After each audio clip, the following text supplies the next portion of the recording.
મને વાલી તરીકે મારા બાળક પ્રત્યે 3 પ્રશ્નોથી હું મૂંઝાઉં છું. એક, શિક્ષણ સાથે સંસ્કાર નથી મળતા. બાળકો નાની ઉંમરે વ્યસની બની જાય છે. બાળકોને હિન્દુ ધર્મ વિશે સાચું જ્ઞાન મળતું નથી. અત્યારે સ્કૂલોમાં સારી સગવડ નથી કે જેથી કરીને છોકરાઓ સારું શિક્ષણ લઈ શકે.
તમે મોંઘી ફી પ્રાઇવેટ શાળામાં જઈને ભણશો તો ત્યાં શિક્ષણ મળશે, પરંતુ સંસ્કાર મળે નહીં.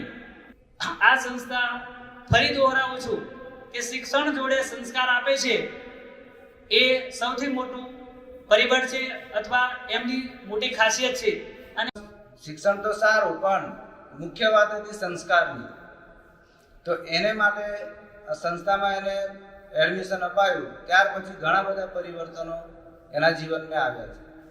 જ્યારે અહીંયા BAPS ચાકલીમાં મને ખબર પડી કે ત્યાં 100% રિઝલ્ટ મળે છે, ભણવામાં પણ હોશિયાર હોય છે, ત્યાં મેં એડમિશન 2017માં મારા છોકરાને અપાયું.